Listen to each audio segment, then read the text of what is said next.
Bonjour, j'espère que vous allez bien. Alors aujourd'hui, nous allons faire la correction de l'exercice de j'applique que je vous ai proposé lors de la leçon d'expression écrite. Le titre est Je fais parler les personnages dans un récit. Alors comme toujours, avant de faire la correction de notre exercice, nous allons faire un petit rappel. Bien, on avait vu la dernière fois que pour réussir son dialogue, il y avait quand même certaines consignes à respecter. La première des choses, c'est que je dois ouvrir et fermer mon dialogue avec ce qu'on appelle les guillemets.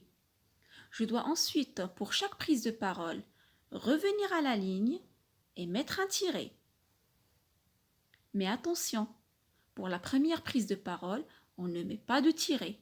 On commence à mettre les tirets à partir de la deuxième prise de parole. Et bien sûr, je ne dois pas oublier l'utilisation des verbes introducteurs ou bien les verbes de parole. Ces verbes-là m'indiquent qui parle et sur quel temps. Donc, tout de suite, nous allons passer à la correction de l'exercice. Je vais lire la consigne. Réécris ce texte et rétablis les guillemets et le tiret qui manque. Je lis le texte. Tommy et Annika écoutaient Fifi raconter ses aventures. Je me souviens d'une tempête terrible. Même les poissons avaient le mal de mer et voulaient aller à terre.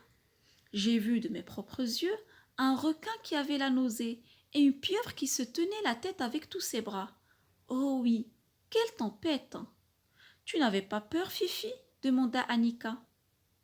Bien, mes amis, pour la première phrase, Tommy plutôt et Annika écoutaient Fifi raconter ses aventures, donc ici c'est toujours le narrateur qui nous raconte. Mais on doit mettre les guillemets au moment où les personnages vont prendre la parole. C'est là où commence le dialogue. Et donc ici, le dialogue commence à partir de « je me souviens ». C'est là où Fifi commence à raconter ses aventures. Et notre dialogue se termine là où on a « demanda Annika ». Donc, je vais ouvrir et fermer mon dialogue grâce aux guillemets. Je vais les ouvrir là où il y a « je me souviens » et les fermer là où on a « demanda Annika ». Bien. Maintenant, il faut mettre le tiret. Et on a dit que pour la première prise de parole, on ne met pas de tiret. C'est à partir de la deuxième prise de parole. Ici, la deuxième prise de parole, c'est quand Annika va parler. Là où on a « tu n'avais pas peur, Fifi ?» Donc c'est ici qu'il faut mettre le tiret. Alors mes amis, je vous dis au revoir, prenez soin de vous et bonne fin de semaine.